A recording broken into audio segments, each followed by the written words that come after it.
Welcome, Inklings students.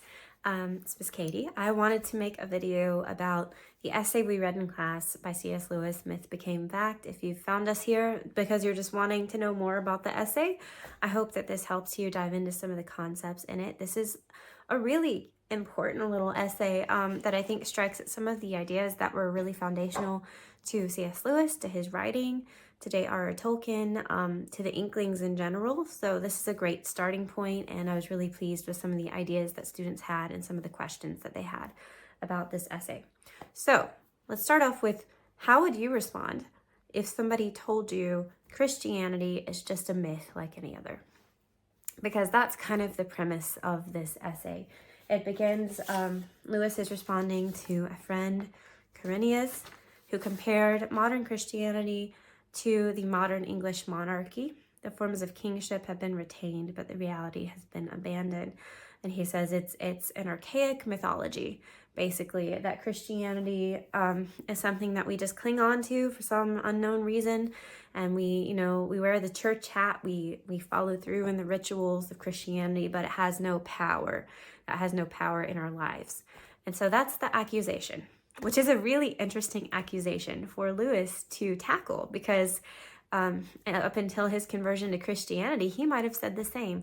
He was a lover of mythology from a very young age, and it took him kind of finding a different way to see mythology to really accept Christianity. So a very perfect question for him, really. And he responds in sort of an unexpected way. Most of us, I think, would say Christianity is not a myth. It's true.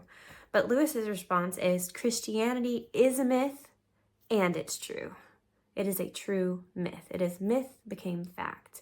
And so in addressing this, he makes several points that I'm going to kind of skim over, but I want to touch on the main ones that came up in class. In addressing this accusation, he has to start with a kind of a redefining of what myth is. When we say myth, and probably when Corineus said myth, what he means is something that's just a fun story that's not true. And that's how we use it a lot of times today. If something's a myth, we mean it's not true. And so he says to explain why Christianity is a myth, why it's a true myth, we have to look at myth in general and what myth is and what it does. And he starts out by saying that we have this problem as human beings where we can reason about something, like we can write about it and talk about it and logic about it, or we can be in it and experience it deeply, like tasting something and savoring it. Like there's a difference between when you taste a really excellent, meal, and then later when you try to recall it and think about it and write about it, you have to sift through the words, but the words, the logic are different than the experience. And there's not really a way to bridge that gap except, well, we'll get there in a minute. Let's talk about that a little bit more, that this gap is very, very hard to bridge. Some really excellent quotes here that we either to taste and not to know, or to know and not to taste. When we're strictly to lack one kind of knowledge because we are in an experience, or to lack another kind because we are outside of it. As thinkers, we are cut off from what we think about. As tasting, touching, willing, loving, hating, we do not clearly understand. The more lucidly we think, the more we are cut off. The deeper we enter into reality, the less we can think. And then, as an example, he says, if only my toothache would stop, I could write a whole chapter about pain. But once my toothache has stopped, I don't really know as much about pain because I'm not experiencing it. So there are two types of knowledge, and, we can be in one or the other. And this thinking, like this separation and later integration of logic and reason and imagination and experience is like key to Lewis's writing in a lot of ways, and some of the ideas of the Inklings as well. So he says, of this tragic dilemma, myth is the partial solution. In the enjoyment of great myth, we come nearest to experiencing as a concrete what otherwise can only be understood as abstraction. And then, as an example, he actually shares the myth of Orpheus and Eurydice. They were in love, and this is a Greek myth, by the way. Eurydice died, and Orpheus loved her very much, and he was very sad, and he went down to Hades to ask for her back. And Hades of the underworld said, yeah, you can have her back, but you have to lead her all the way back to the upper world, holding her by the hand and never once looking at her.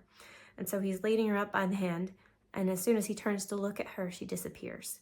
And so he references that myth, and then he says, this is like what it is to have that separation of experience and knowledge. As soon as you turn to look at something, it's gone. And then he says, now let's look at what myth did. I just used myth to explain that. Let's look at what myth did. That myth is not about that. The myth is not actually concretely about the difference between head knowledge, reason, and knowing experience. The myth isn't about that. It wasn't written with that intention. But we can use that myth as a way of understanding a truth. And so he says myth is a bridge between reason and experience, and that it invokes the imagination. It brings you into an experience, and then later you can understand truth from it. And this might not be one truth, this might be many different truths that can come from a great story, a great myth, a story that speaks to us. And that maybe this is why myths, this is my words here, but maybe this is why myths from long ago, from thousands of years ago, continue to speak to us today, is because they carry truth. They just carry it in a different way. That's a little bit harder to understand. It's more like tasting truth than reading an essay about truth. And I love how he puts it later on. He says that myth is the mountain whence all the different streams arise, which become truths down here in the valley. And that does not mean that there are all kinds of truths, your truth, my truth, truth subjective. That's not what it means. It's referring to myth as being a type of truth that exists on a different plane, experienced in a different way, and it helps us understand more specific, concrete truths with our reason, with our mind, that we can look at something and gain something for it. This is different from allegory. A lot of people like to talk about Lewis and Tolkien in terms of allegory. But this is not what he's saying. He's just talking about myth as a way to experience truth that speaks to a person in a way that other types of reasonable formats cannot. So love that. We talked about that in class and what does that mean. And then he makes another leap, which is amazing. And he says that as myth transcends thought, incarnation transcends myth. The heart of Christianity is a myth, which is also fact.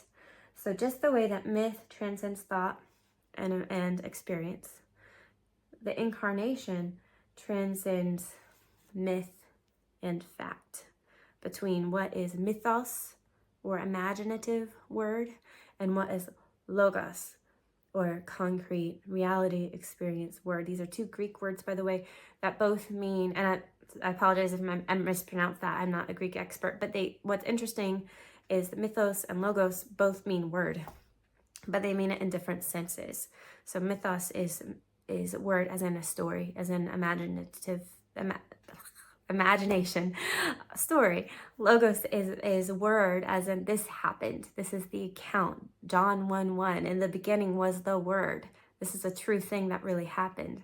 And so he's saying that incarnation is the bridge between those two things, a true account that happened, a true historical fact, and a story that is true in a way that we have to experience to believe. And whoo, that's just so good. I mean, it's deep. It's really dense. I hope students get that.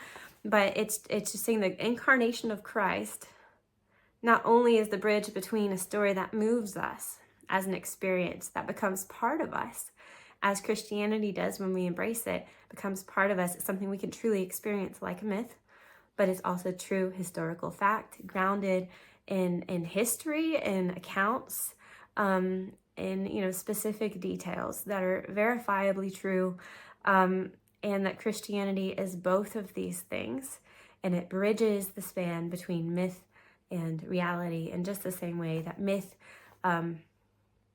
bridges the gap between experience and reason.